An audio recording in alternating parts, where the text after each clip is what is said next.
Hi friends, வணக்கம். Welcome back to Tamil Mithran. ஒரு பக்கம் தமிழக வெற்றி கழகத்துடைய மாநாடுக்கான பூமி பூஜை, இன்னொரு பக்கம் தளபதி 69 படத்துக்கான பூஜை அப்படின்னு சம்பவங்கள் விறுவிறுப்பாக போயிட்டுருக்கு. விழுப்புரம் மாவட்டம் விக்கிரவாண்டியில் நடக்க போகிற தளபதி விஜயுடைய தமிழக வெற்றி கழக கட்சியுடைய முதல் மாநில மாநாட்டுக்கான பூமி பூஜை பந்தக்கால் நடும் நிகழ்வு இன்னைக்கு அதிகாலையில் நடந்து முடிஞ்சிருக்கு. பூமி பூஜைக்கு இவ்வளோ தொண்டர்களா அப்படின்னு ஆச்சரியப்படுற அளவுக்கு ஏகப்பட்ட பேர் அங்கே குவிஞ்சிருக்காங்க. இதை தொடர்ந்து தற்போது வினோத் டைரக்ஷனில் அனிருத் மியூசிக்கில் உருவாக இருக்கிற தளபதி 69 படத்துக்கான பூஜையும் ஸ்டார்ட் பண்ணியிருக்காங்க.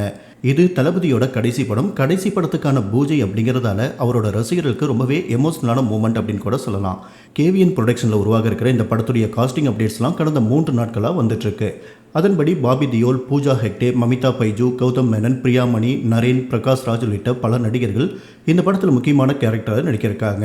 இந்த நிலையில் இன்னைக்கு படத்துடைய பூஜையை முடிச்சுட்டு நாளையிலேருந்து ஷூட்டிங்கை ஸ்டார்ட் பண்ணுற மாதிரி பிளான் பண்ணியிருக்காங்க. எடுத்த உடனே மாஸ் சாங் ஒன்று ஷூட் பண்ண போகிறாங்களாமா. கோட் படத்தில் மட்ட சாங்க்கு கொரியோகிராஃப் பண்ணியிருந்த சேகர் மாஸ்டர் தான் இந்த சாங்க்கும் கொரியோகிராஃபி பண்ண போகிறாராமா. தளபதி விஜய் கூட பூஜா ஹெக்டேவும் இந்த ஸ்கெடியூலில் ஜாயின் பண்ண போகிறாங்க.